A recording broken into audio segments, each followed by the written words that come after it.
Good morning. My name is Adam Mirando, and I am the Associate Dean of Student Affairs at St. Louis University School of Medicine. It is an honor to welcome you to the annual pre-commencement ceremony. We are thrilled to honor the School of Medicine class of 2026 and highlight their tremendous accomplishments.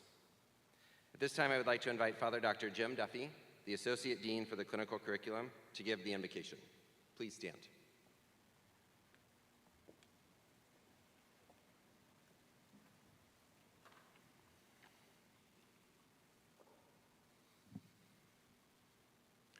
Let us pray. Almighty and ever-loving God, you are the beginning and the end of all things, the Alpha and the Omega. Be with us this day as we gather to celebrate a very joyous transition in the lives of our students. In ending their medical education at St. Louis University, they begin the next phase of their field's training all over the country. We ask you, Lord, to bless their hands with gentle strength, bless their minds with piercing clarity, and bless their hearts with deep compassion. We ask you to fashion them in your image, that they might be your presence to their patients throughout the earth. Surrounded by their family and friends, their professors and colleagues, let them remember your many gifts that have blessed and supported them during the long road of their formation thus far. And send forth your Spirit, Lord, to accompany them always as we proudly send these awesome physicians forward to commence their residency programs. In your holy name we pray, Lord. Amen.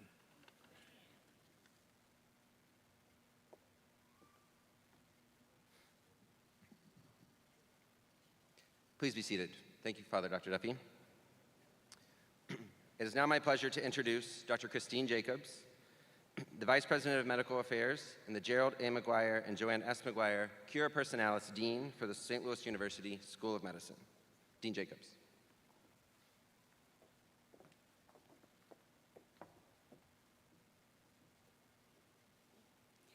Students, faculty, family, and friends, welcome to this remarkable celebration in which we bestow the degree of Doctor of Medicine on these 186 students. Today, graduates, you will enter a profession of service and lifelong learning. Your journey will be unique, but you all share a calling to care for each of your patients with the highest degree of compassion and integrity. You will be honored and humbled by the trust of your patients and your community. You will be challenged by the complexity of the science of medicine. You will experience the joy of a patient's recovery and the sorrow when your efforts fall short. Today, we are proud to celebrate with you both the culmination of 4 years of work and the beginning of your sacred calling as physicians. And joining me in this celebration, I would like to introduce members of the stage party. Dr. Adam Mirando Associate Dean of Student Affairs, Dr. Chad Miller, Senior Associate Dean of Undergraduate Medical Education, Dr. Gerald McGuire, Alumnus and Commencement Speaker, Dr. Jerry Dwyer, University Trustee, Father Dr. James Duffy, Associate Dean of Clinical Curriculum, Dr. Harold Choksey, Associate Dean of Admissions, Dr. William Bowie, Assistant Dean of Student Affairs, Dr. Dan Daly, Associate Dean of Pre-Clerkship Curriculum, Dr. Christina DeZara, Assistant Dean for Scholarly Teaching and Learning, Dr. Julie Gamak, Senior Associate Dean for Graduate Medical Education, Dr. Mike Jones, Associate Dean, Office of Ignatian Mission in Medicine, Dr. Marilyn Maxwell, Assistant Dean, Admissions, Dr. Jane McCowett, Associate Dean, Faculty Affairs and Professional Development, Dr. Adriana Montano, Vice Dean for Research, Dr. Maurice Redden, Assistant Dean, Office of Ignatian Mission in Medicine, Dr. Kenesha Thompson, Assistant Dean of Student Affairs, Dr. Katrina Wade, former Interim Associate Dean, Office of Ignatian Mission in Medicine, Dr. Neil Weber, Assistant Dean of Program Evaluation and Assessment. Our academic department chairs are visionary leaders of the School of Medicine. Many of them are here with us today, and I would like to introduce them at this time. Dr. Justin Antistel, Department of Otolaryngology. Dr. Richard DiPaolo, Department of Molecular Microbiology and Immunology. Dr. Diana Green-Chandos, Department of Neurology. Dr. Mary McLennan, Department of Obstetrics, Gynecology, and Women's Health. Dr. Eric Macias, Department of Psychiatry. Dr. Ravi Nayak, Department of Internal Medicine. Dr. Nadeem Parker, Department of Radiology. Dr. Daniel Roque, Department of Anesthesiology. Dr. Samir Siddiqui, Department of Surgery. And now, I'd like to introduce our commencement speaker, Dr. Gerald McGuire.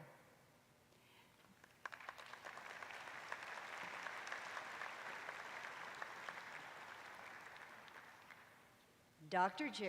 Jerry McGuire is Chief of Medical Staff and Director of Residency Training in Psychiatry at College Medical Center in Long Beach, California, and Faculty Director of Graduate Medical Education at the McGuire Neuropsychiatric Institute of Oroville Hospital in Oroville, California.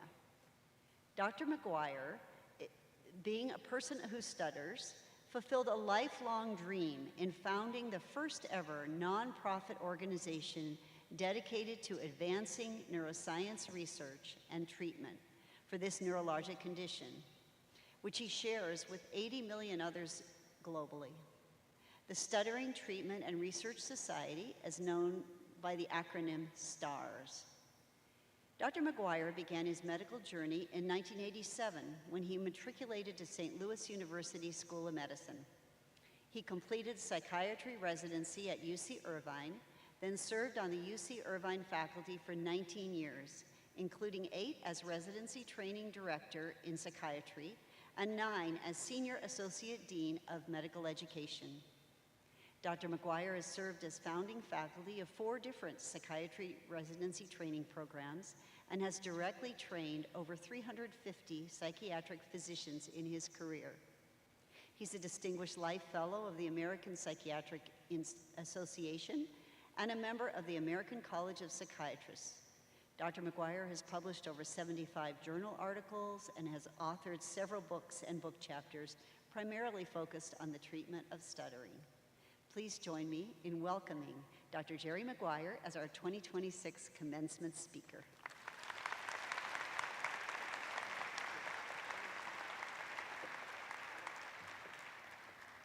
Thank you very much. It's my honor to be here. I want to sincerely thank Dean Jacobs, President Fazer, Senior Associate Dean Miller, all the faculty, including my own professor, Dr. George Grossberg, who's out there. George, say hi. He was my professor, too. And, of course, you, the class of 2026. Thank you for the opportunity to speak to you today. I really appreciate that. I know what some of you may be thinking. We got this alum as our speaker who's a guy who stutters. Are we going to finish in time for our dinner reservations at Katie's Pizza and Pasta? You were wondering that. Some of your parents are probably thinking that. And I was thinking, like, this 1,500 word could take hours, you know, this word speech. But thanks to the foundational knowledge I gained right here at this school, same place you trained, I stand before you not cured of stuttering, but greatly treated. And I guarantee you're going to make your dinner reservation tonight with that. So, when I received this invitation from Dean Jacobs, it became really the greatest honor of my career. I thank you for that. And I'll share with you what was my greatest professional honor prior to receiving this invitation. First of all, though, I want to congratulate all of you from graduation from medical school.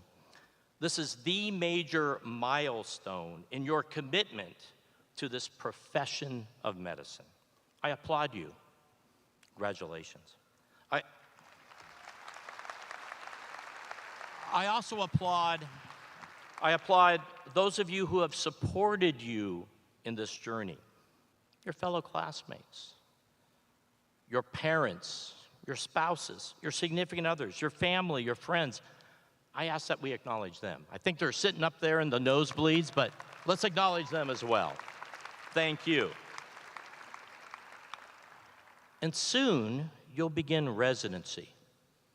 People unfamiliar with the journey of medical education, they're going to state, what? You have more school to do? I thought you were finished. People are probably asking you that now, right? Just think, from paying tuition for years to just in a few weeks, right? You're going to receive a paycheck. Think of that, right? You'll all feel relatively rich.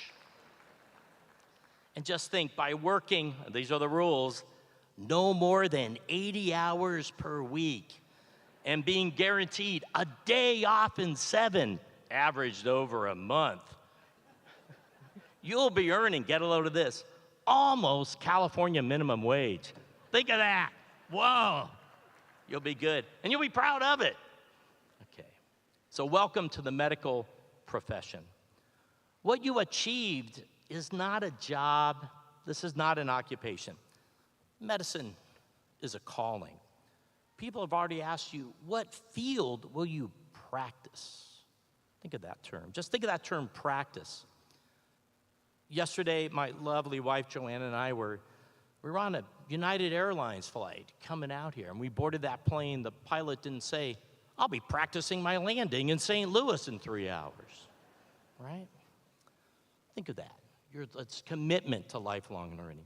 Such is what makes a life of medicine so fulfilling and fun. New knowledge, new technologies, and all with satisfaction gained from the faith your patients entrust in you. With the stellar education and training you have received at St. Louis University School of Medicine, you're going to forge new pathways, new understandings, and new discoveries in our field and help many, many countless lives. I want to share with you, my mentor from my residency at UC Irvine was Professor Louis Gottschalk. He himself was a native of St. Louis, and he was the founding chair of psychiatry at UC Irvine. And he really embodied the commitment to the lifelong learning required of our profession. I recall one Saturday morning when Louis and I were drafting a research paper, and after a couple of hours of working together, he stated, Jerry, let's take a break and hit some golf balls. So we drove to the Pelican Hill driving range in Newport Beach, and Dr. Gottschalk pulled out this old set of rusty golf clubs with torn grips from the trunk of his car. And I asked Louis, he had enough money. I said, Louis, why don't you get some new golf clubs? Louis, and he was about age 88 at that time, he said, I'm waiting to get better.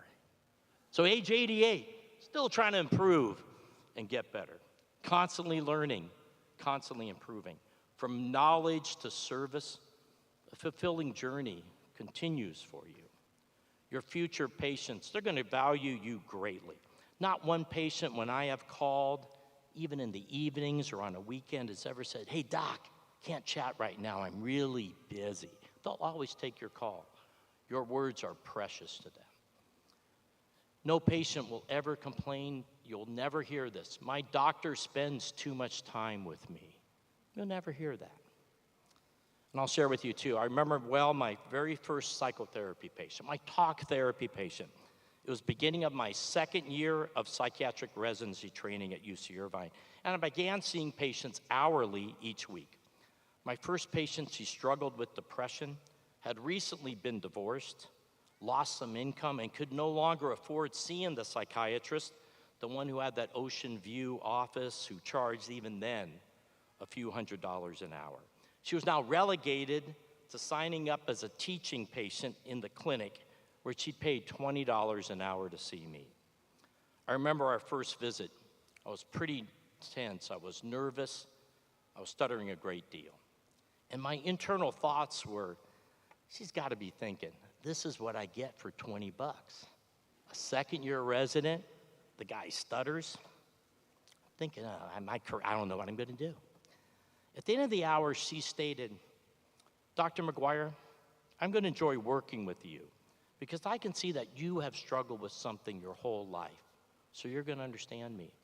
I'll see you next week." I should have paid her $20, man. It made me feel good. Our sessions occurred weekly, every Tuesday at 4 p.m. But I forgot one day, that day I was on call the Monday before. So here I am. I said, I can't cancel. I got to commit. So I kept it. I kept that schedule. I've been up 36 straight hours, admitted probably 8 patients in the ER on the floors all night. And I saw her. And that next hour, I hadn't showered, hadn't shaved. I'm wearing scrubs. Probably didn't smell too good. I don't know. I'm sitting there for the hour. And for the next hour, she's talking.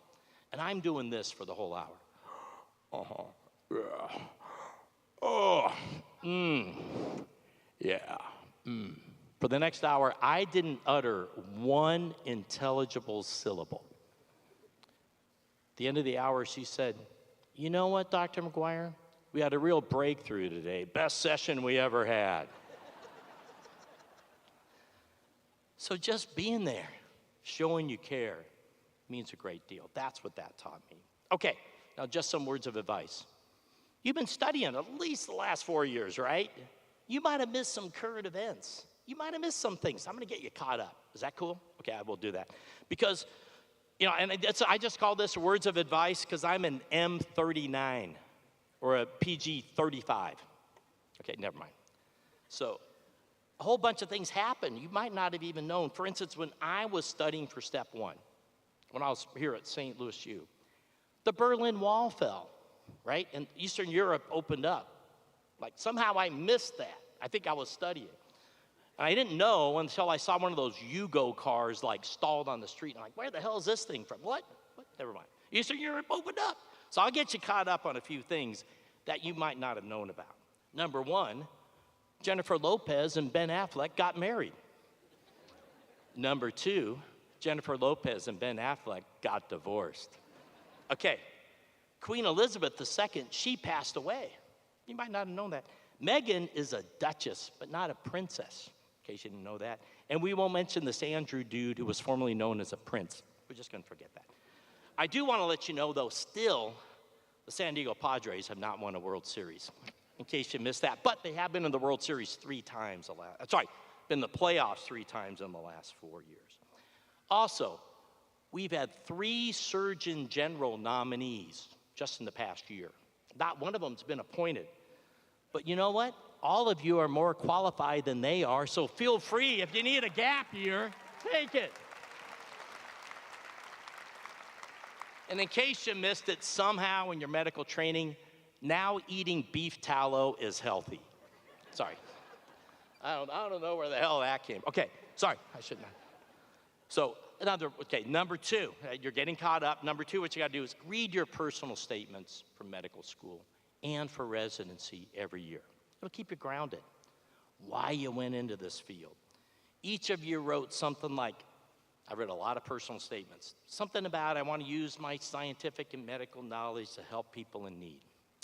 I bet none of you wrote, I'm choosing a field in medicine because I really want to work on an electronic medical record and fill out prior authorization forms. So keep in mind why you're really doing this. Number 3, always act in the best interest of your patient. You may be in a situation in the future where someone's putting pressure on you from a financial reason, be it a health insurance plan or something. Resist. Always say, act in the best interest of your patient, because that's what you signed up for. You'll never go wrong with that. Follow the advice. We're in a beautiful basketball court arena here. Follow the advice of the great John Wooden, a Midwestern guy who came out to UCLA, maybe the greatest mentor and basketball coach ever. And he said, you can't live a perfect day without doing something for someone who will never be able to repay you. Also, number 5, you're a medical doctor. You're not a provider. You're not a provider.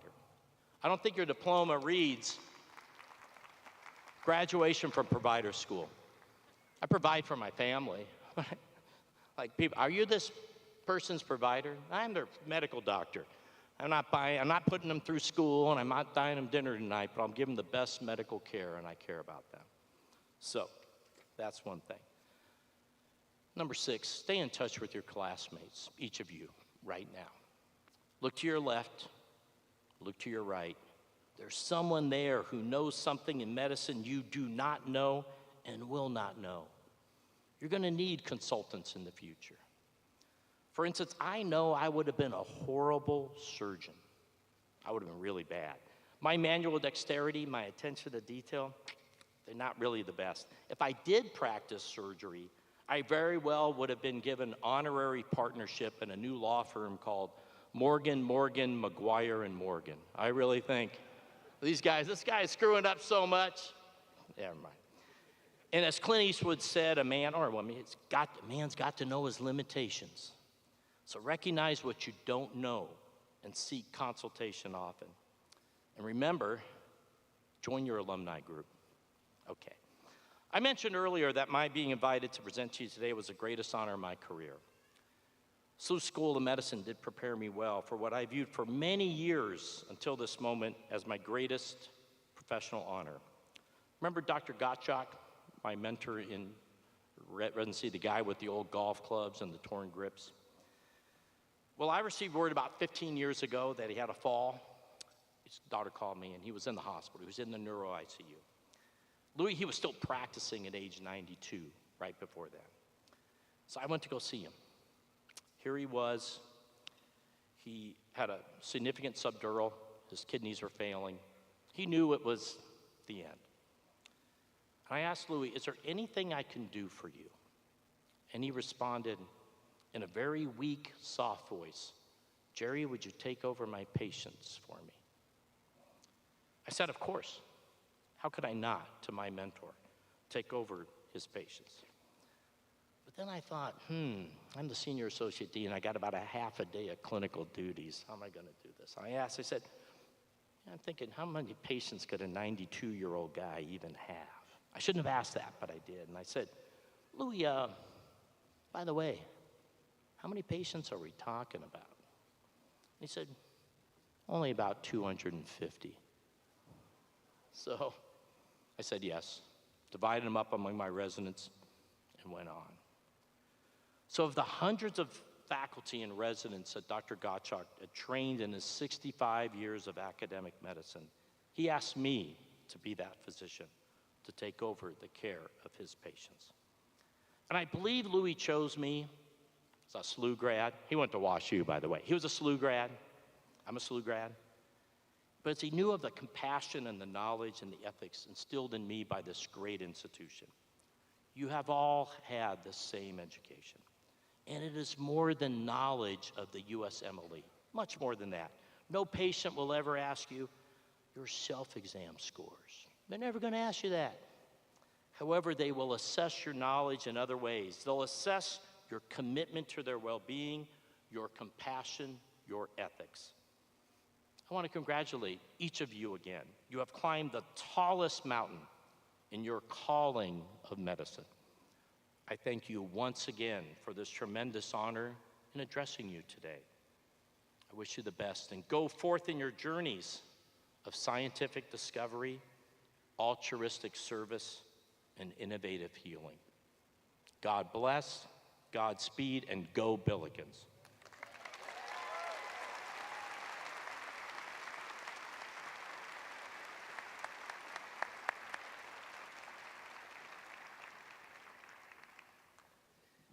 Thank you, Dr. McGuire, for that inspiring presentation. We will now proceed with the recognition of our graduates and the vesting of their doctoral hoods. The color, or colors, with which the hood is constructed indicate two characteristics of the degree. The satin lining is that of the college or university which granted the wearer's degree. St. Louis University is known by the blue chevron on a field of white. The velvet edging signifies the field of study of the faculty granting the degree. Dark blue, the Doctor of Philosophy degree, and green represents a Faculty of Medicine. For the recipients of Doctor of Medicine, I will call each student by name and announce the specialty they have selected and the location of their advanced training.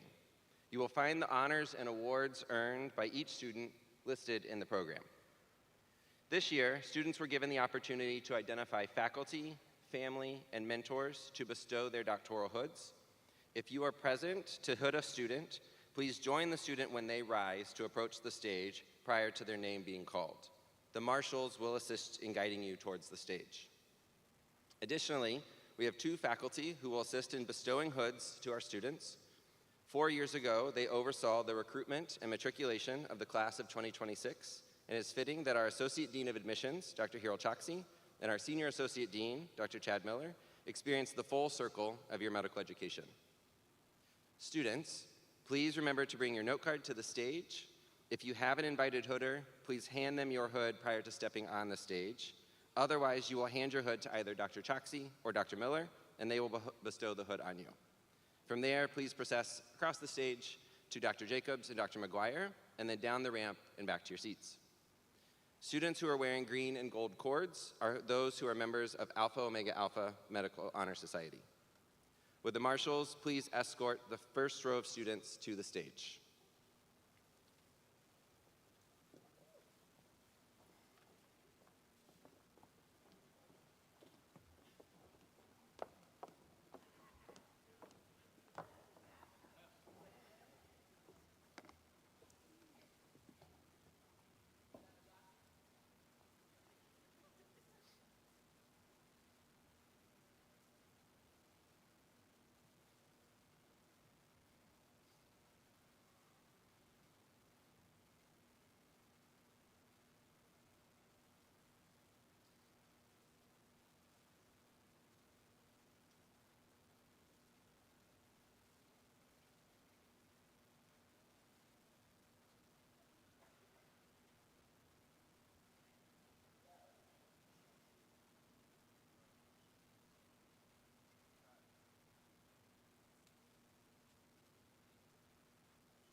Rohan Depesh Agarwal, Internal Medicine, University of New Mexico. You'll go to the box.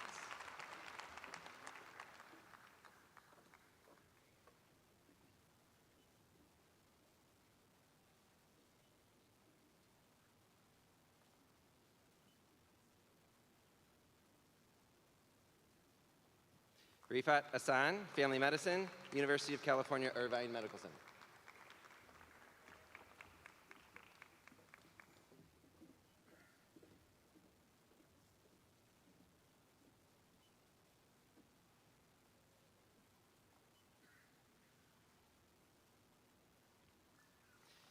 Nisa Fatima Alim, Internal Medicine, Loyola University.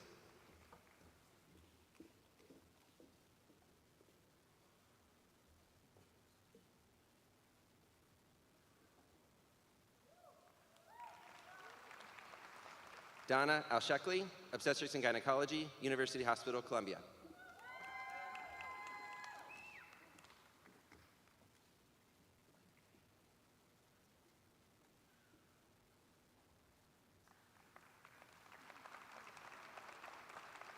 Natalia Chenier Valma Alston, Obstetrics and Gynecology, Detroit Medical Center.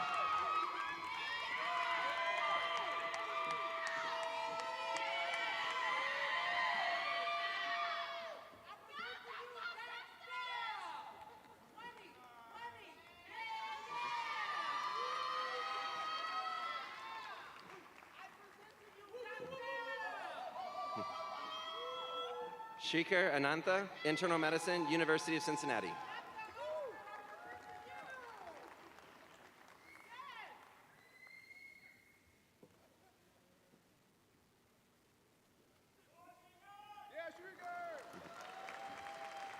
Kathleen Marie Anderson, Pediatrics, SSM Health, St. Louis University.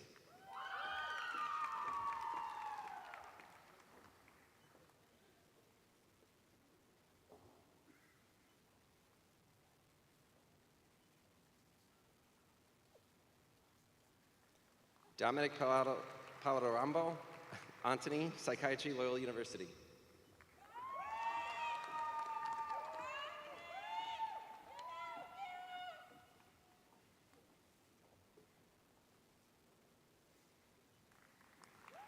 Nathan Alexander Ariola, Internal Medicine, Virginia Mason Franciscan Health.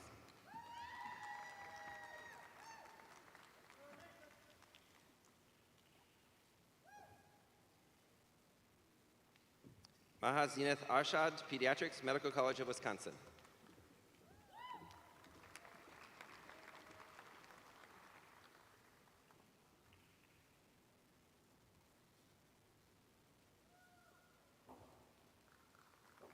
Casimir Robert Baghdadi, Plastic Surgery, University of Colorado.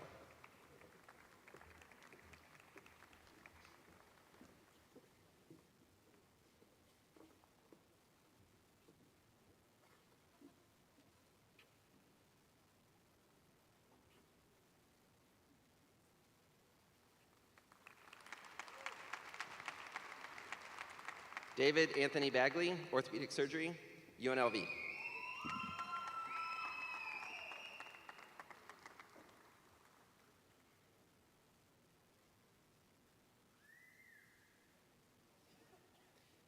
Aaron M. Barkorder, Diagnostic Radiology, Westchester Medical Center.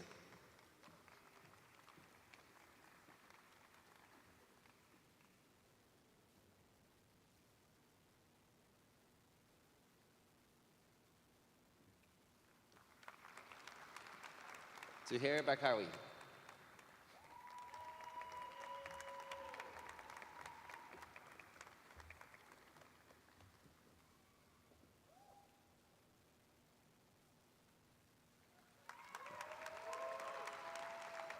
Priya Baxi, Obstetrics and Gynecology, University of Michigan.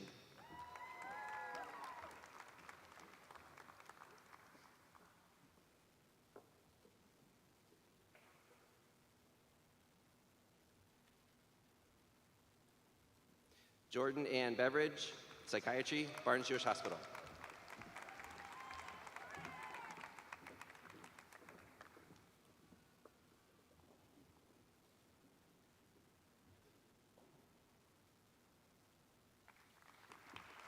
Deborah Blackburn, Family Medicine, Mercy Hospital, St. Louis.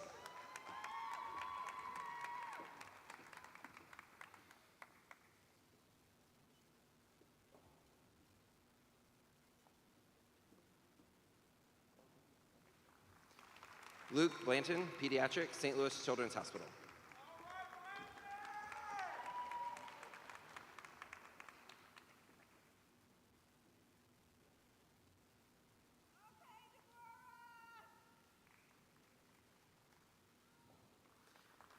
Jennifer Jane Blasius, Pediatrics, University of Chicago Medical Center.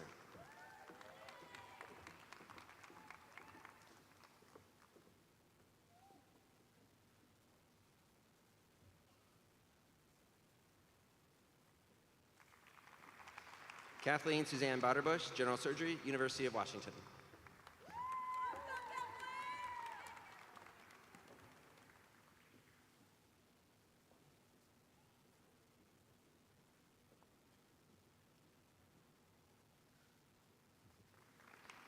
Anna Elizabeth Bauer, Internal Medicine, SSM Health, St. Louis University.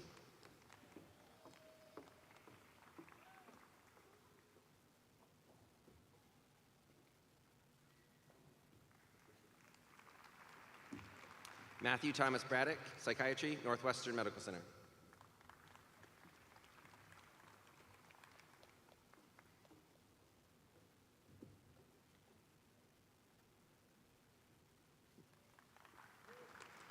Audrey Johanna Brescher, General Surgery, University of Connecticut.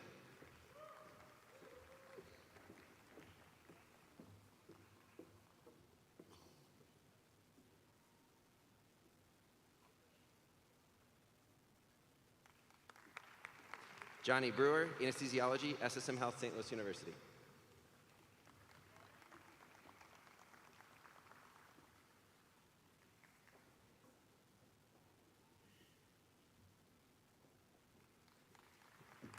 Elizabeth Jane Brody, Pediatrics, SSM Health, St. Louis University.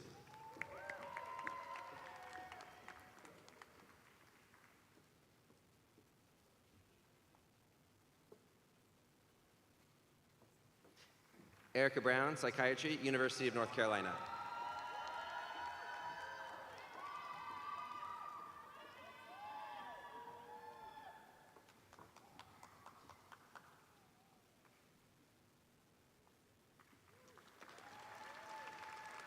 Chrislyn Ann Cardoza, Internal Medicine, Barnes-Jewish Hospital.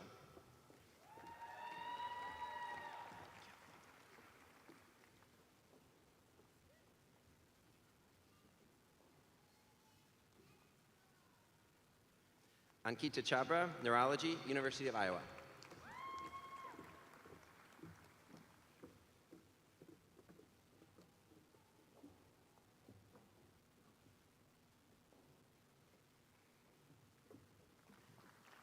Kathy Lu Chi, Internal Medicine, SSM Health, St. Louis University.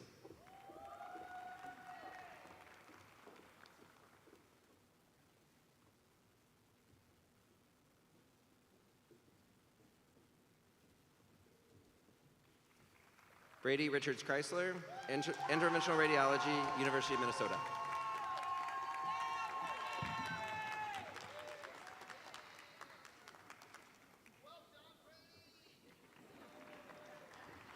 Riley Catherine Klatch, Pediatrics, Medical College of Wisconsin.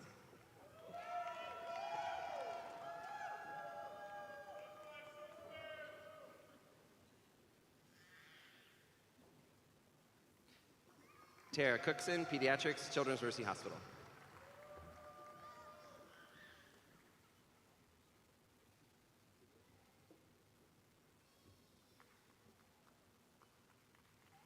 Loki Kortner, Pediatrics, Wright-Patterson Air Force Base.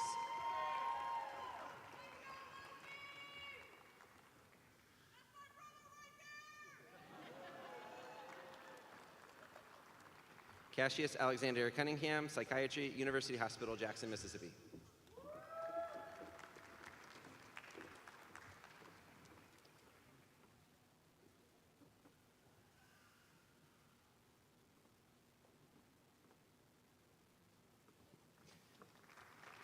Michael Cook Cusimano, Emergency Medicine, Barnes-Jewish Hospital.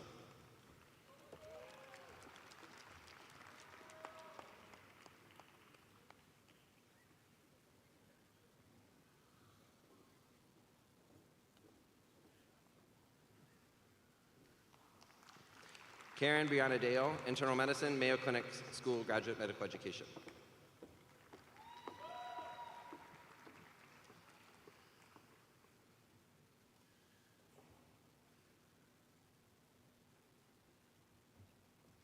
Aaliyah Jamie Gale DePogue, Emergency Medicine, Health Partners Institute.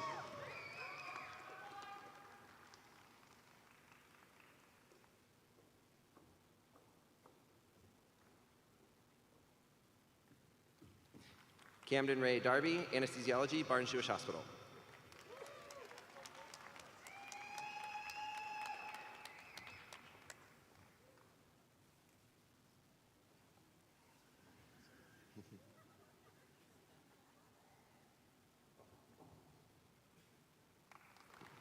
Reagan Foster Chihuahua Davis, Internal Medicine, Kansas City University GME Consortium.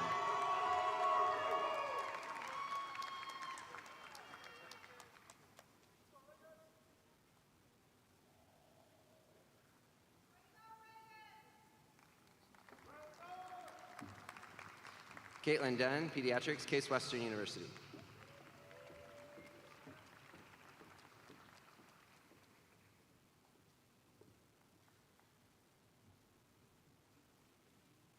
Savannah Louise England, Internal Medicine, University of Kansas School of Medicine.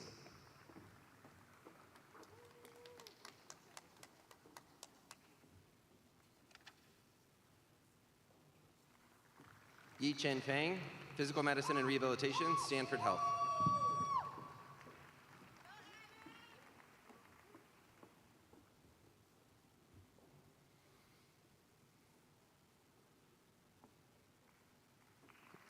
Malia Fatima, Family Medicine, Northwestern.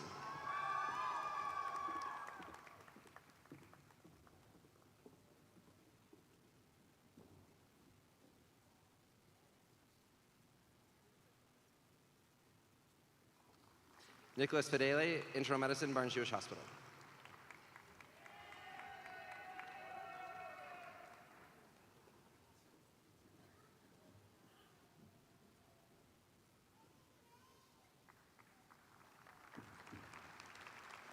Kyla Fennell, Internal Medicine, University of Maryland.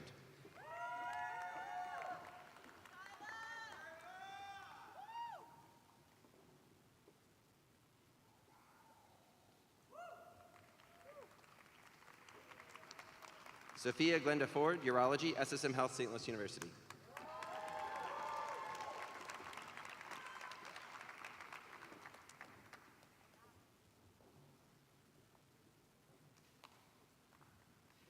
James Douglas Fox, Diagnostic Radiology, Northwestern.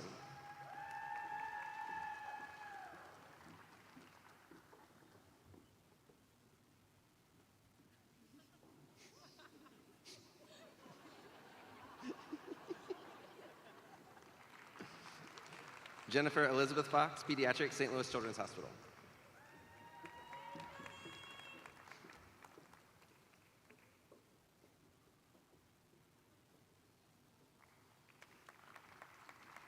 Lauren Elise Fox, Obstetrics and Gynecology, Ohio State University.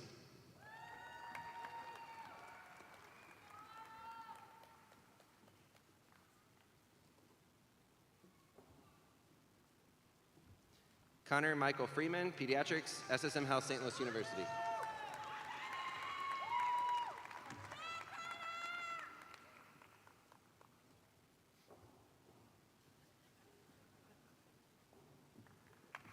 Edward Lee Garner, Anesthesiology, Ohio State University.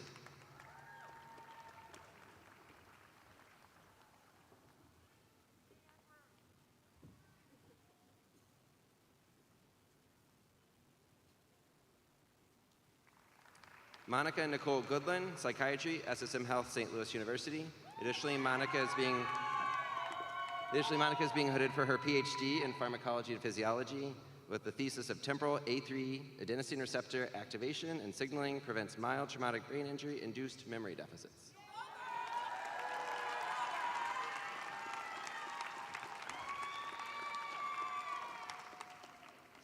Peter Guadano, Family Medicine, Northwestern McGraw.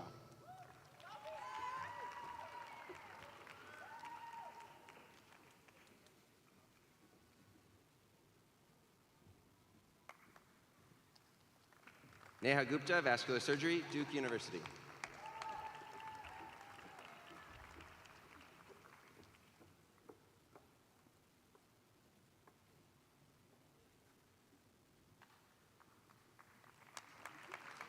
Nicholas Tony Hanna, Transitional Year, HCA Health, USF Morsani.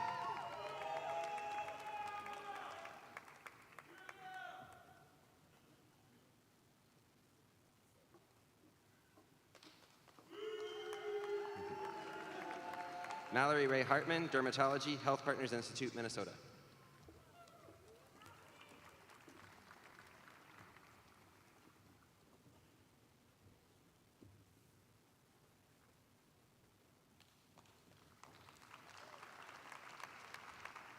Tyler Brian Heaton, Anesthesiology, SSM Health, St. Louis.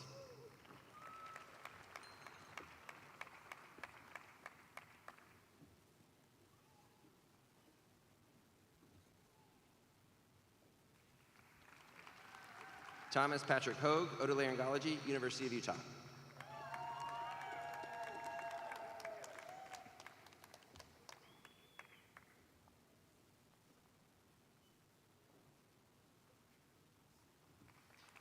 Daria Hong, Neurology, Stanford Health.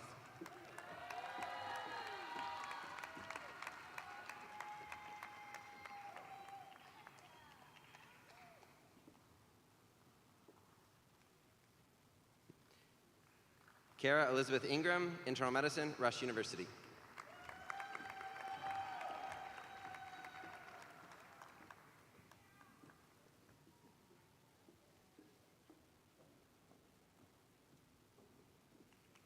Sophia Sar Izhar, Obstetrics and Gynecology, Loyola University.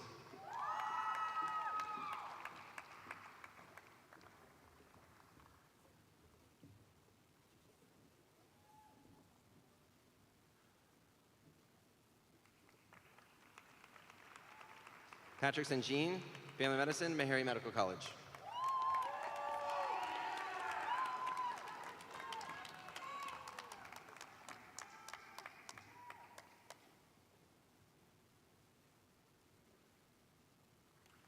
Ashley Marie Jones, Psychiatry, University of Texas Health Center.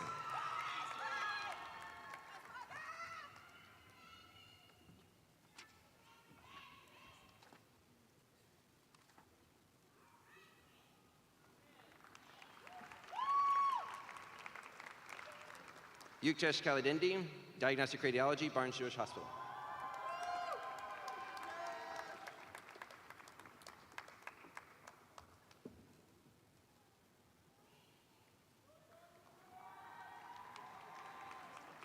Amanda Jordan Kalishman, Internal Medicine, Loyola University.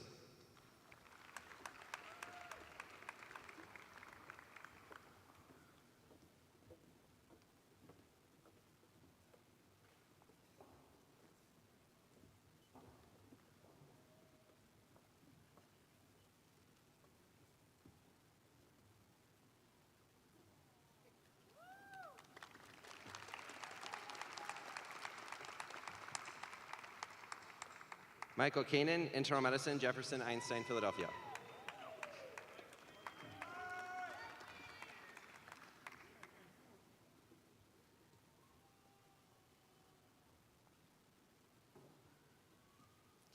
Timothy Campert, Emergency Medicine, University of Illinois, Peoria.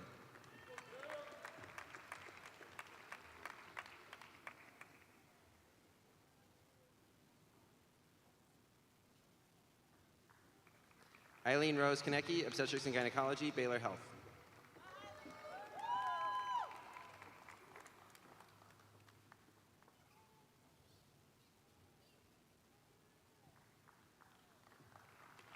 Becker Kerdai, Anesthesiology, University Hospital, Columbia.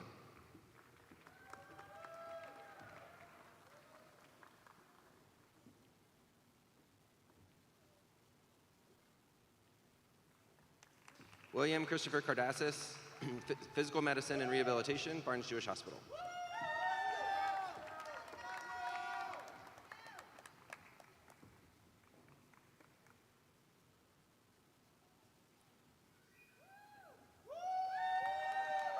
Krishni Kiranananda, Internal Medicine, University of Nebraska.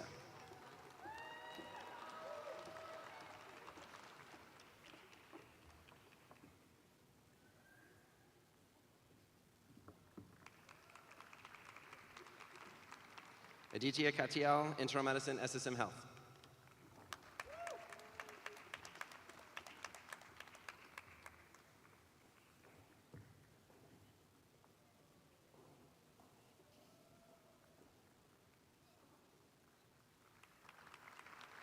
Ali Rashid Kazmi, Internal Medicine, Detroit Medical Center.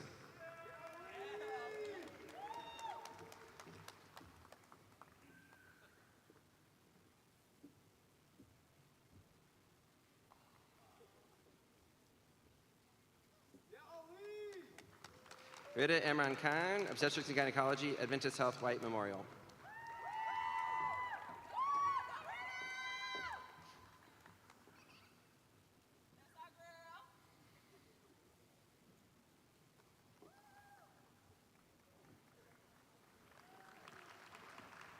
Emily Faith Killen, Emergency Medicine, Barnes Jewish Hospital.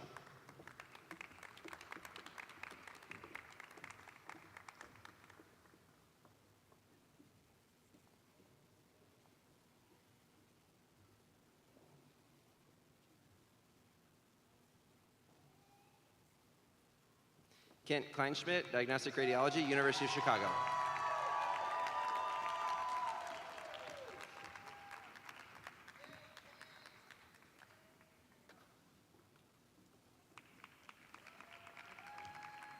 Thomas Cook, Anesthesiology, Brown University, Rhode Island.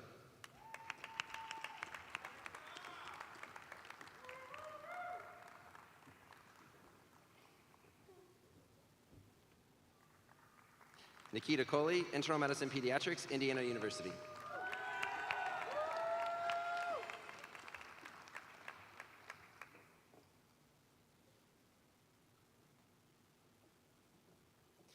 Abigail Coet Jackson, Radiation Oncology, Mass General Brigham.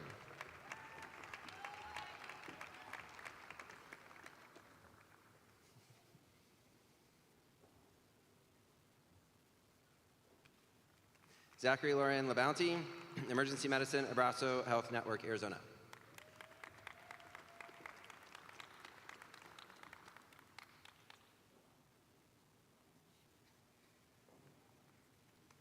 Tyler Nicole Lachlan, Thoracic Surgery, Indiana University.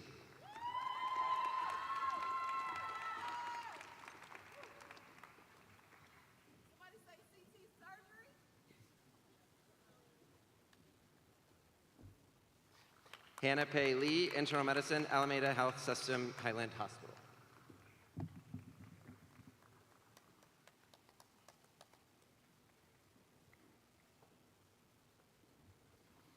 Emma Lee, Pathology, Barnes Jewish Hospital.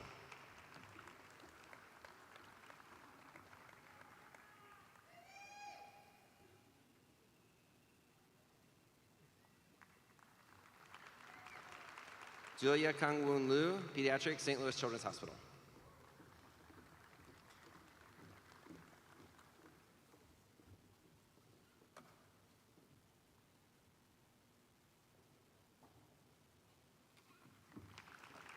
Jiashi Renee Liu, Psychiatry, Loma Linda University.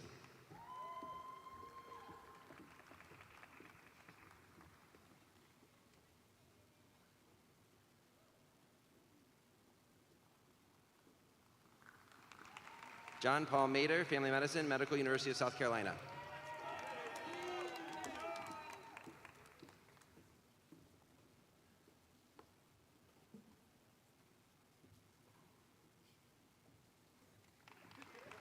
Jazz Norma Holtra, Internal Medicine, Cleveland Clinic.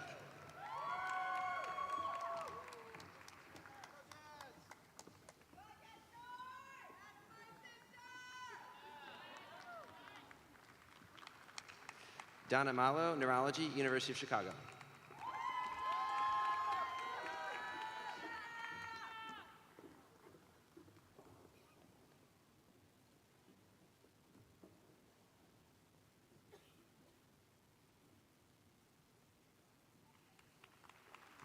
Sanjay Mandava, Internal Medicine, Southern Illinois University School of Medicine.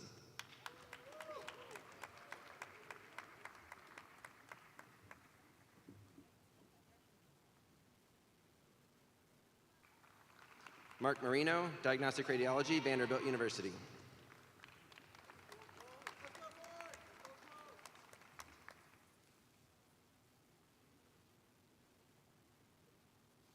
Ian Hoyt Matthews, Interventional Radiology, University of Washington.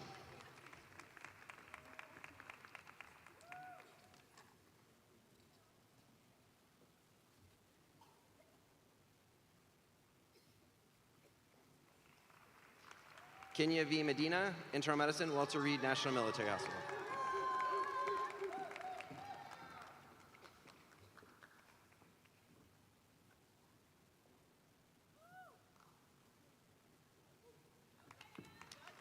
Akshay Mehta, Internal Medicine, Oregon Health and Science University.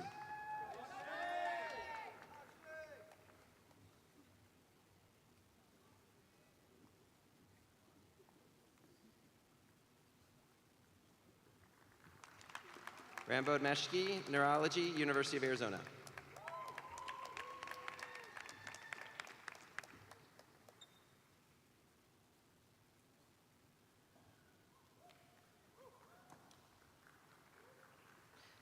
Karan Modi, Pediatrics, University of Chicago.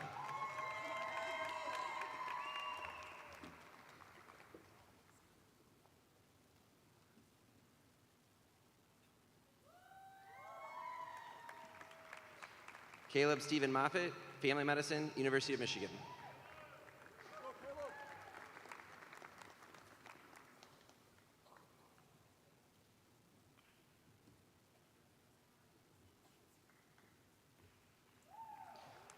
Omar Musa Pasha, Ophthalmology, SSM Health, St. Louis University.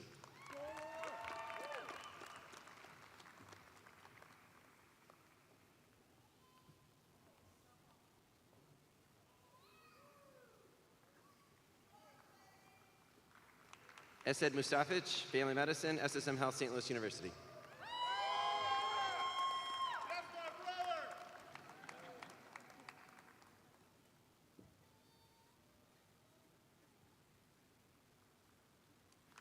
Janavi Nadella, Internal Medicine, Indiana University.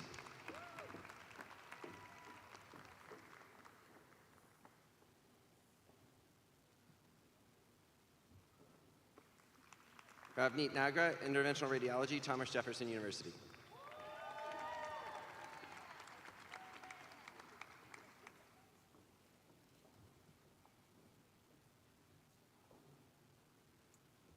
Maria Nash, Pediatrics, Northwestern McGraw-Lurie Children's Hospital.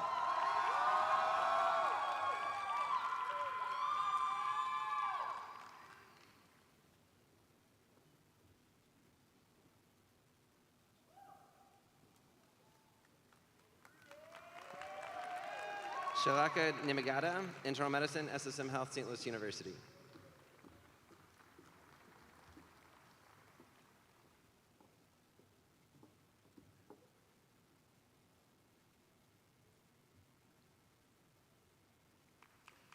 Joseph Allen Wayne O'Hara, Child Neurology, University of Tennessee.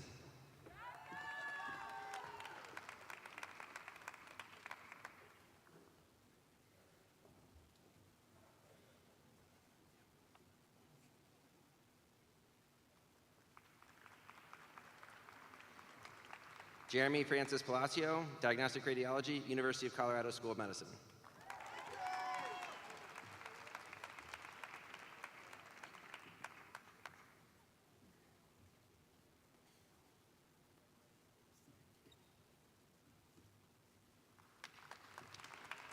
Cynthia Robin Pompantinatos, Mayo Clinic School of Graduate Medical Education, Neurology.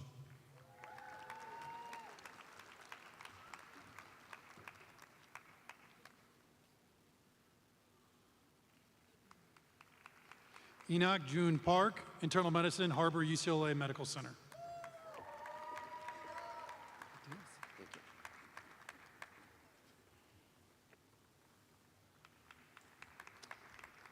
William Park, Internal Medicine, SSM Health, St. Louis University.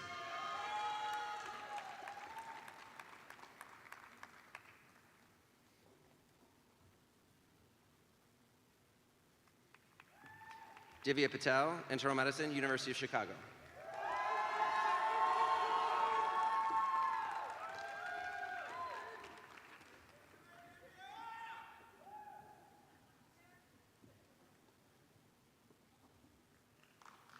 Brittany Caitlin Patrick, Obstetrics and Gynecology, Barnes Jewish Hospital.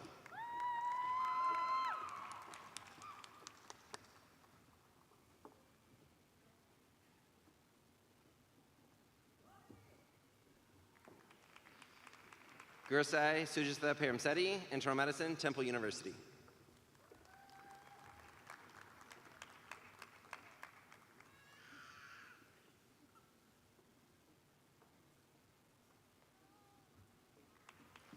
Alexander Joseph Peening, Radiation Oncology, Barnes Jewish Hospital. Additionally, Alexander's receiving his PhD in molecular microbiology and immunology with his thesis, Obesity-Related T-cell Dysfunction Impairs Immunosurveillance and Increases Cancer Risk.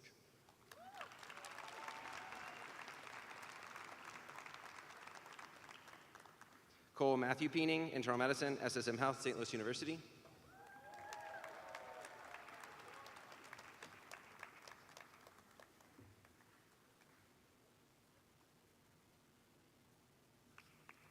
Kylie Plime, Internal Medicine, SSM Health, St. Louis University.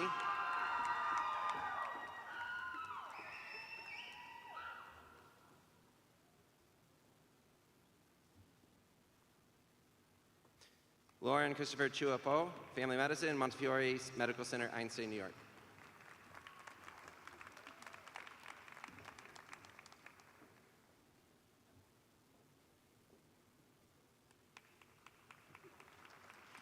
Siri Pocha, Internal Medicine, Rush University.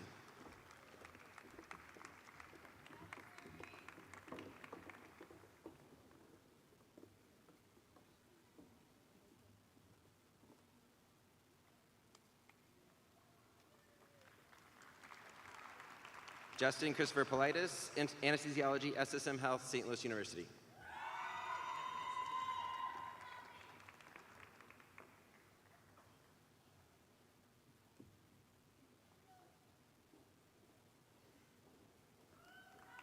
Jessica Chiu, Pediatrics, University of Washington.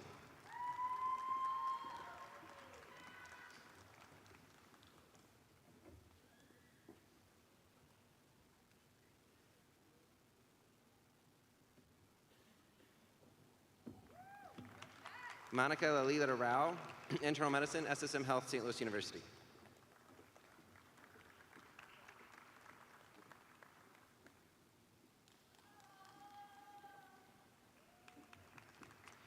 Priya Reddy, Neurology, University of Chicago.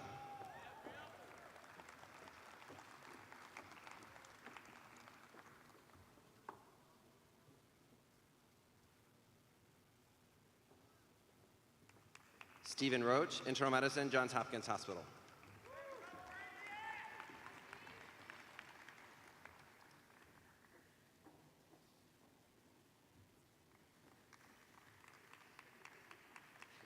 Aiden Rowe, Internal Medicine, Indiana University.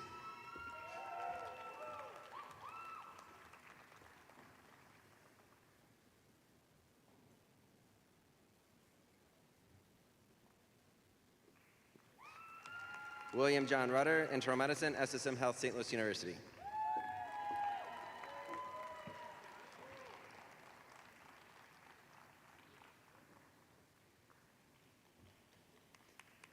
Alejandro Ruiz, General Surgery, University of Kentucky.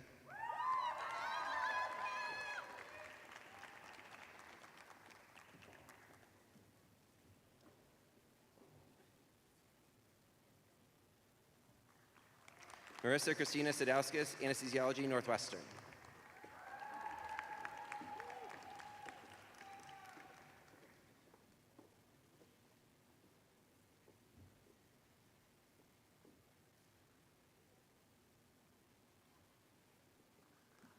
Jade Samanta, Internal Medicine, University of Iowa.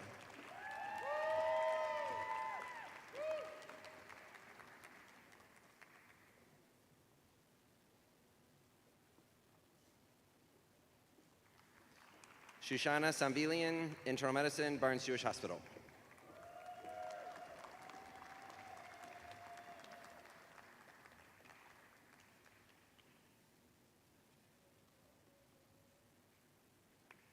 Haley Elise Sanchez, Pathology, University of New Mexico.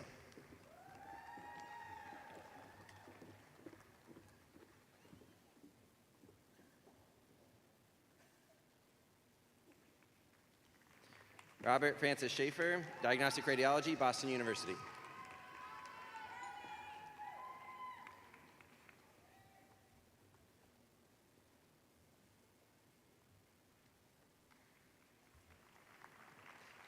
Serena Shane, Physical Medicine and Rehabilitation, Northwestern.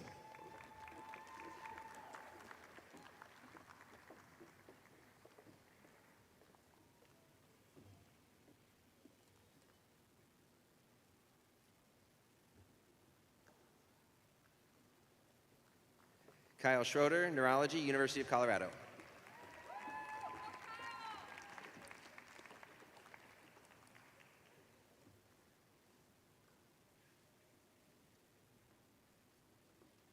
Claire Abigail Schroll, Anesthesiology, University of Rochester.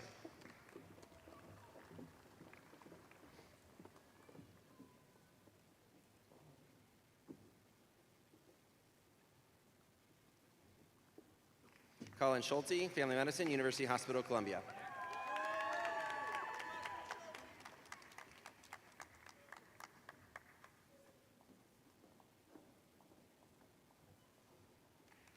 Ariel Rebecca Schultz, Psychiatry, SSM Health, St. Louis University.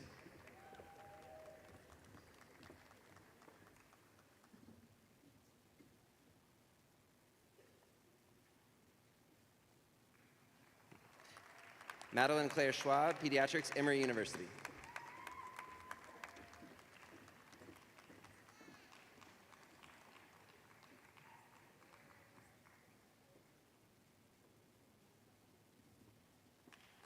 Daniel Ray Scully, Emergency Medicine, Corewell Health, Grand Rapids.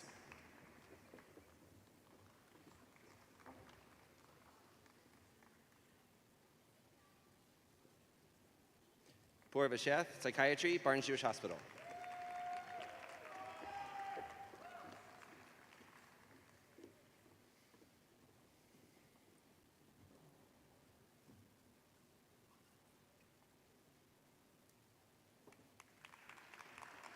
Helen Shang, Family Medicine, Baylor University.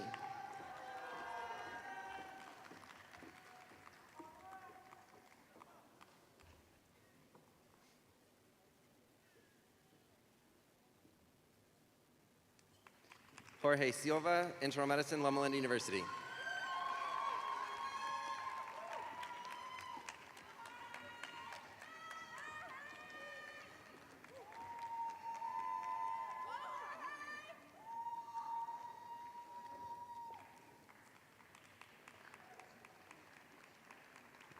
Carissa Nicole Simon, Orthopedic Surgery, University of North Dakota.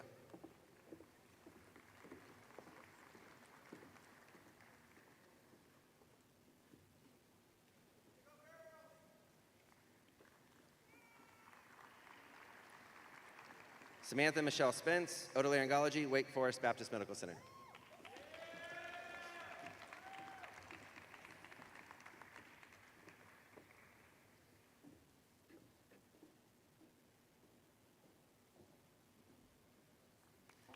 Haley Ann Spernak, Family Medicine, Eastern Virginia Medical School.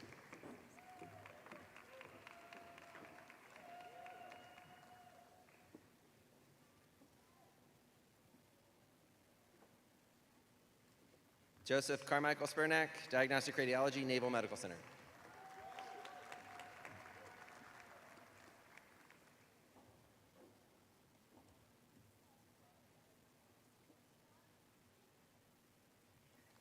Ananta Manjuli Hassani Shriram, Internal Medicine, Lakeland Regional Medical Center.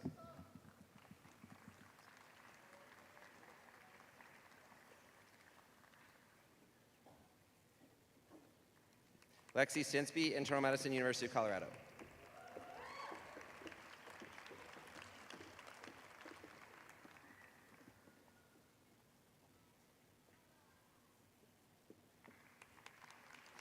Brittany Nicole Streeter, Pediatrics, University of Chicago.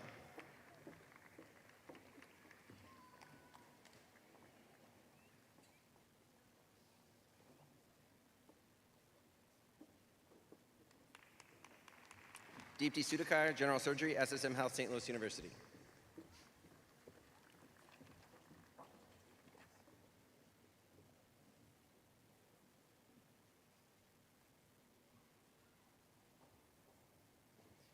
Lucy Rose Summer, General Surgery, University of Nebraska.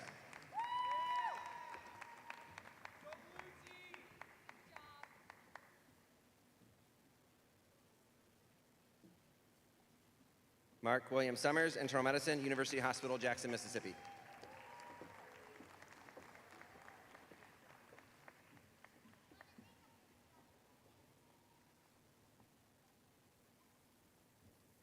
Aaron Iptikar Swenson, Internal Medicine, Pediatrics, Loyola University.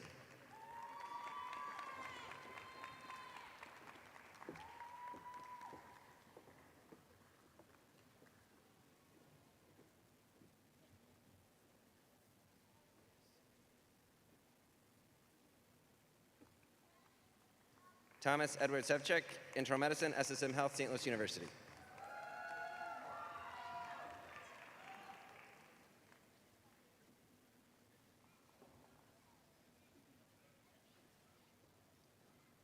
Erin May Tallarico, Pediatrics, University of Iowa.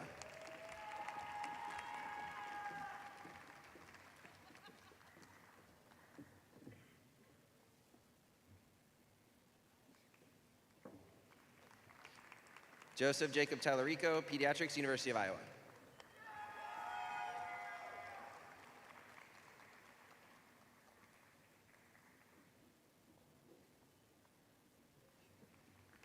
Danielle Page Thistle, Family Medicine, McNeil Hospital.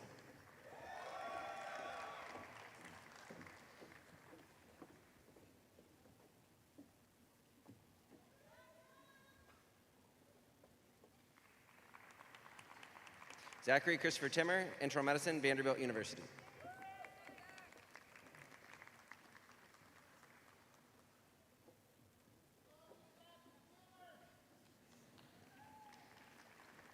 Grace Aaron Trello, Pediatrics, Walter Reed National Medical Center.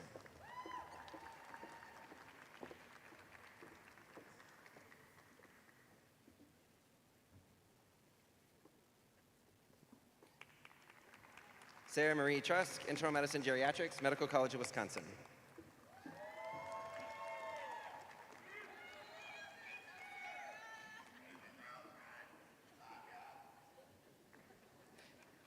David Michael Turk, Emergency Medicine, Rutgers, New Jersey Medical School.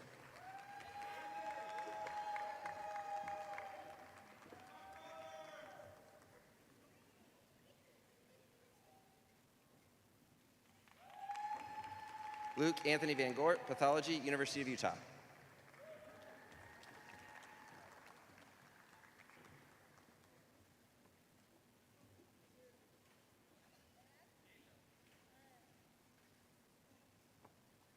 Kirthi Veeramachanini, Psychiatry, Adult and Child Adolescent, University of Pittsburgh Medical Center.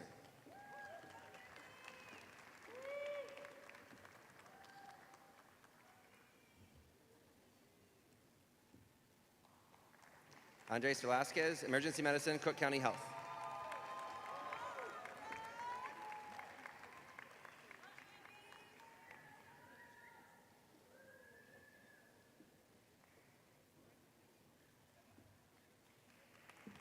Noah Gajur Vermette, Diagnostic Radiology, University of Colorado.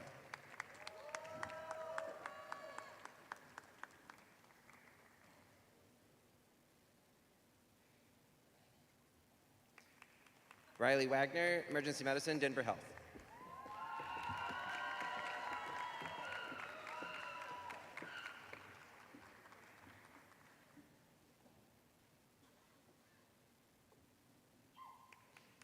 Abigail Louise Walker, Pediatrics, Children's Mercy Hospital.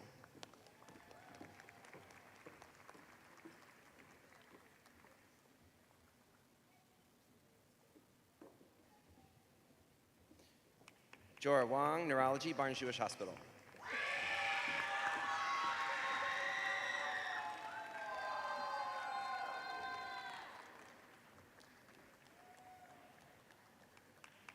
Luke Waginka, Internal Medicine, Wright-Patterson Air Force Base.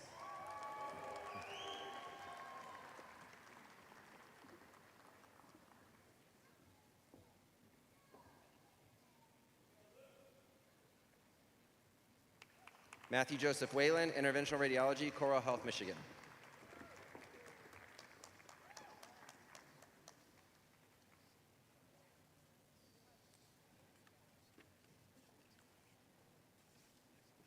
Alexandra Danielle Wilder, Pediatrics, St. Louis Children's Hospital.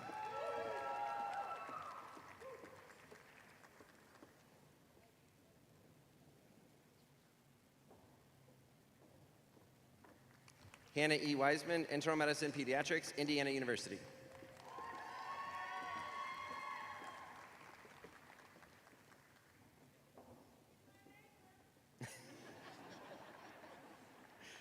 Victoria May Wicken, Orthopedic Surgery, SSM Health, St. Louis University.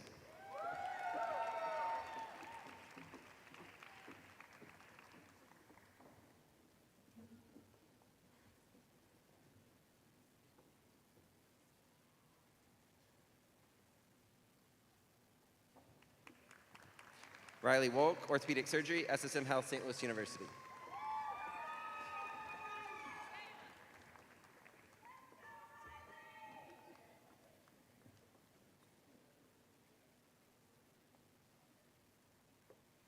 Stanley Jianzi Wu, Family Medicine, University of California, San Francisco.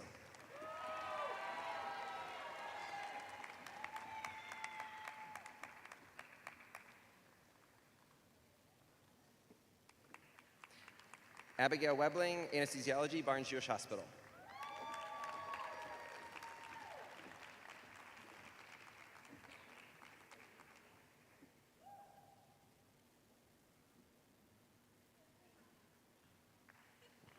Madison Ellie Yeager, General Surgery, SSM Health, St. Louis University.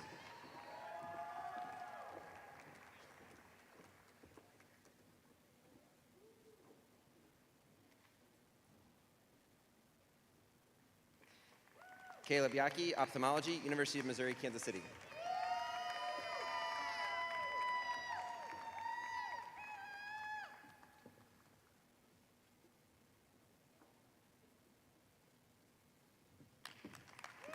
Eduardo Zazzadi, Internal Medicine, Mercy Hospital, St. Louis.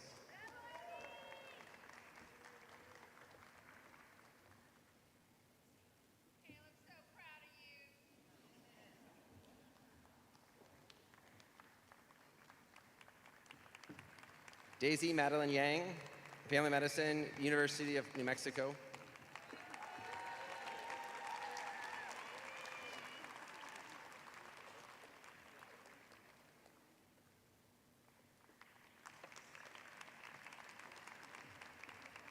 And can we have a round of applause for the class of 2026?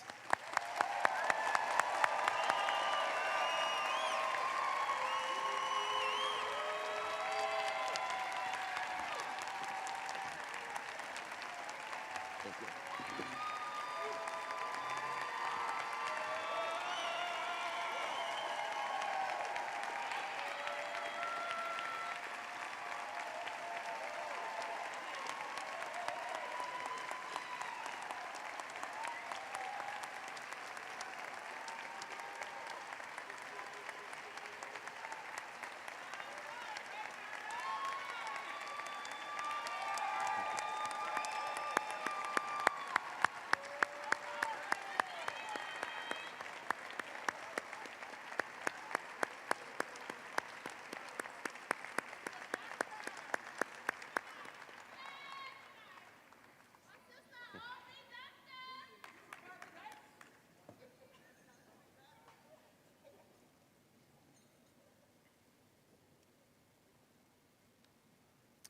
I would like to invite Executive Council President Yi-Chin Feng and Executive Council Vice President Natalia Alston to the stage to give the farewell address to the class of 2026.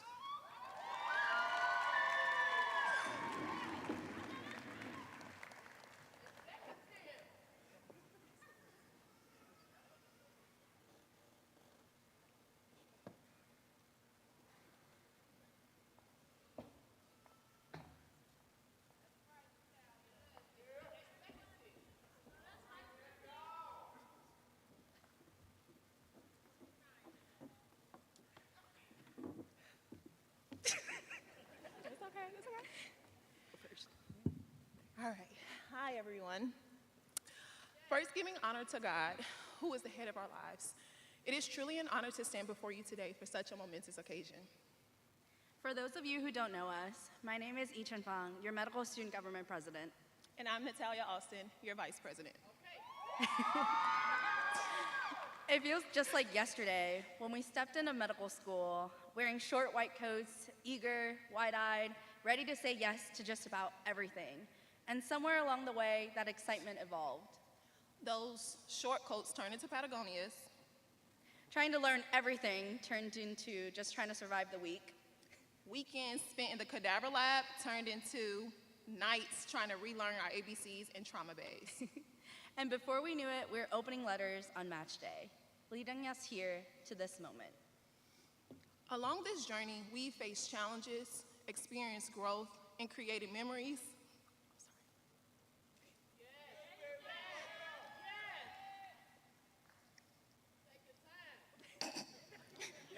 that have shaped who we are today.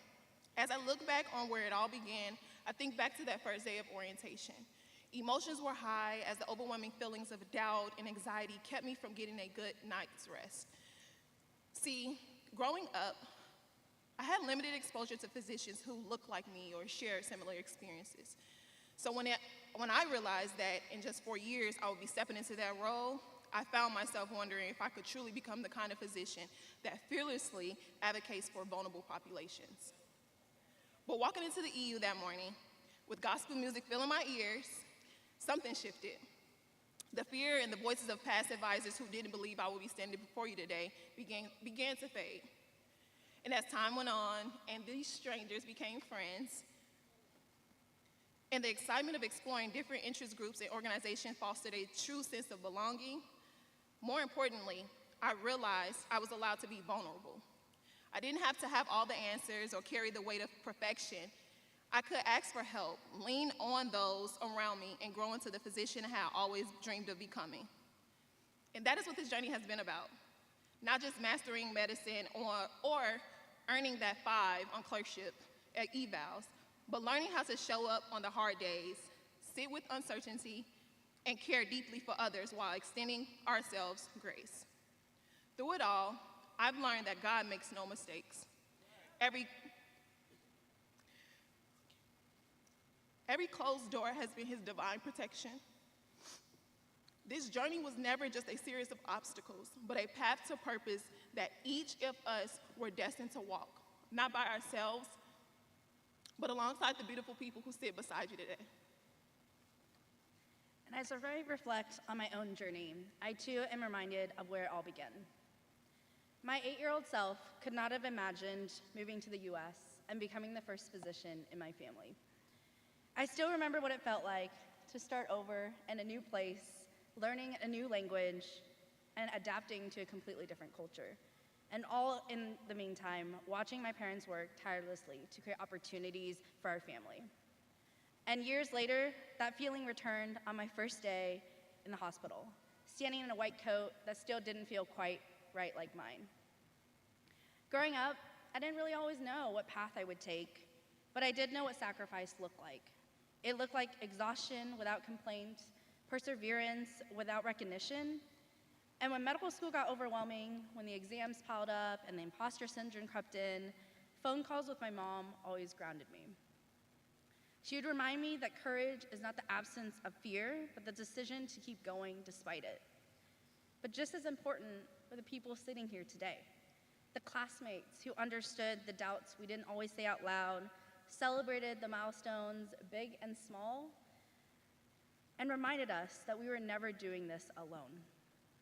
Somewhere between the long nights, the early mornings, the shared struggles, we built more than memories. We built a community that will stay with us long after today. We each carry a unique story, whether that's being the first Black student to graduate from SLU with your MD, PhD, shout out to you, Monica, or if you were gracefully gliding through medical school as a professional figure skater. And yes, I'm talking about you, Brittany. Your stories, these stories, give meaning to our shared mission and will continue to shape the care we provide to our future patients. We are so incredibly proud and humbled to represent such a talented and passionate class of new physicians. Now, we would be remiss if we did not thank the people who carried us when the weight of medical school felt too unbearable to carry. To the faculty and staff, thank you for guiding us, funding our candy habits, and letting us sit in your office on the tough days while we questioned all of our life decisions. We truly couldn't have done this without you. And thank you to the Natalies, And to the Hongs, and to all of our families, significant others, mentors, and friends who have selflessly supported us through every step of the way. Your continued prayers and encouragement has been a beacon of strength through the long nights and demanding days. and last, but certainly not least, to the class of 2026. As we step into this next chapter, it's easy to focus on what comes next: residency, responsibility, the patients that we'll meet. But if these past 4 years have taught us anything, it's how quickly time moves. There were days we wish would go faster, and now, standing here, it feels like it all went by too quickly. So if there's one thing that we hope we can all carry forward, it's this: don't rush past the moments you once worked so hard to reach, because somewhere along the way, what feels ordinary today becomes something you wish you could return to tomorrow. So, in the words of Will Rudder, Let's have ourselves a night. Congratulations, class of 22. Thanks.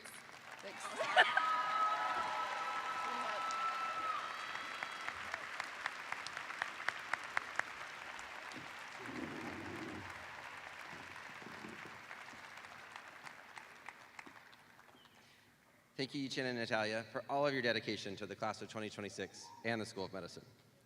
We will now proceed with the recitation of the Hippocratic Oath. It is our tradition that the graduating seniors choose the physician whom they would like to lead them in this pronouncement. They have chosen to invite Dr. Chad Miller, Senior Associate Dean of Undergraduate Medical Education. Please welcome to the podium, Dr. Miller.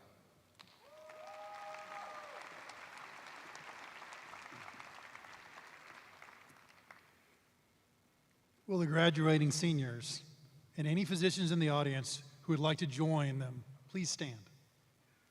You will find the words of the oath inside the front cover of the program.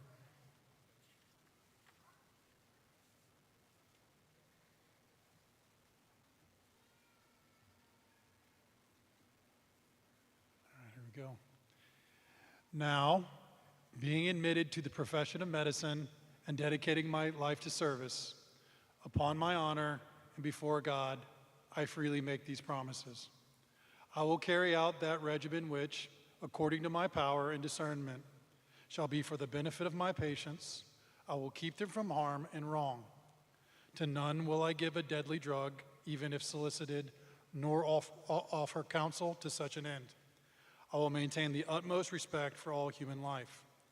I will respect and show gratitude to my deserving teachers and as far as I reasonably can, shall teach the art and science of medicine by precept, lecture, and other modes of instruction to those who are worthy. My own life and my professional practice I will keep guiltless and right. Even under threat, I will not use my knowledge contrary to moral law. I will keep silence regarding that which, within or without my practice, I shall see or hear in the lives of others which should not be made public, holding such things unsuitable to be spoken. When skill or knowledge greater than mine will benefit my patient, I will seek assistance or advice, nor will I refuse my aid or my counsel to other physicians. I will not permit considerations of race, religion, nationality, party politics, social standing, or financial circumstances to interfere with my attending my patient. I will maintain the honor and noble traditions of the medical profession and forward its highest ideals. As long as I shall keep these promises inviolate, may I continue the practice of my profession and be respected for all time. Should I violate them, may the reverse be my lot.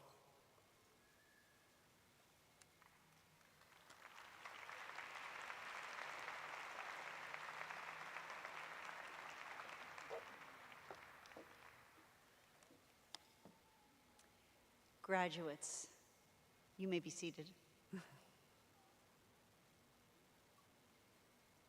Today is a day of celebration and thanksgiving.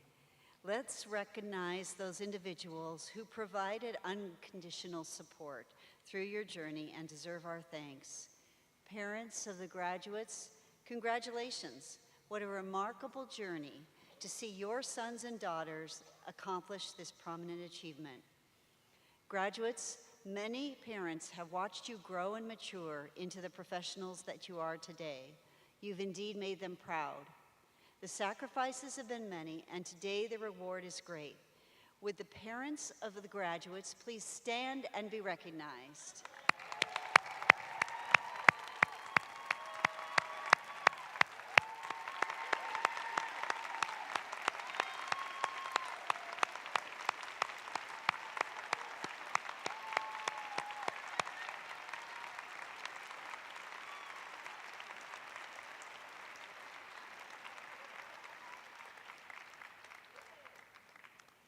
Partners and children of graduates, you have been an integral part of their career development. Few know the sacrifices of a medical student until you live with them day and night. Thank you for your constant love and support. Partners and children of the graduates, please stand and be recognized.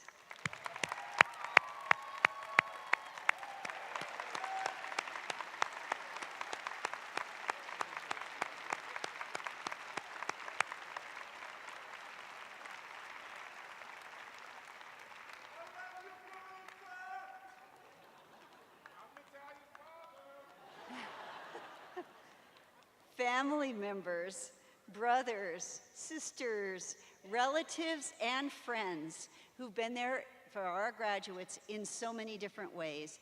Please stand so that we may recognize you today.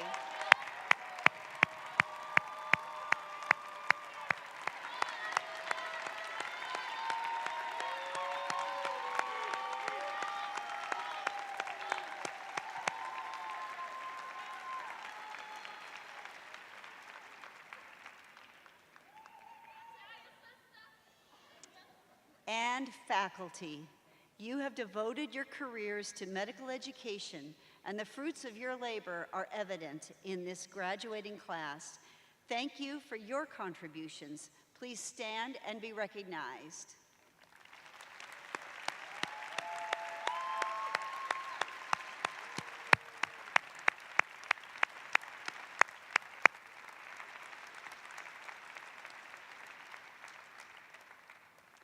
Doctors, new physician graduates of St. Louis University School of Medicine, we've been honored to be your teachers and your colleagues over the last 4 years. We hope that you will go forward with the curiosity to seek the answers to clinical questions each day and the honesty to admit the limits of your knowledge to patients and peers. Above all, we know that you will treat each patient, staff, and colleague with respect and compassion. With this cura personalis, care for the whole person, you, our newest physician colleagues, will bring the world the best of the university. Thank you.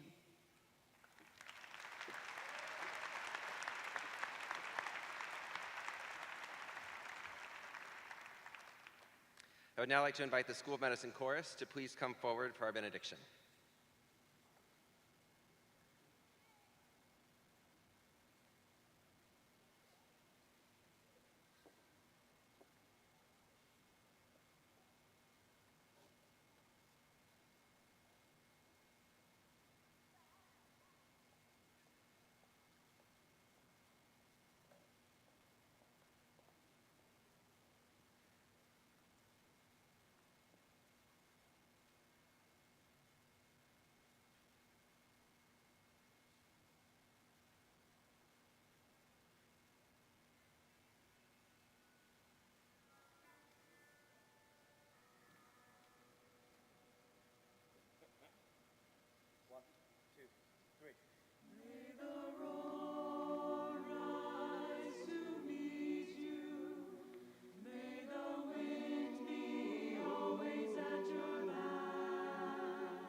I'd like to thank our pre-commencement day marshals, Drs. Thomas Olson, Shannon Graybosch, and Cynthia Nebel, and Ms. Judy Renner-Slemmet from the Office of Student Affairs, who helped coordinate today's ceremony. I ask you all to please remain in your seats until the stage party, followed by the School of Medicine faculty and graduates have exited. Bless you all, and have a safe and remarkable journey. Class of 2026, please rise.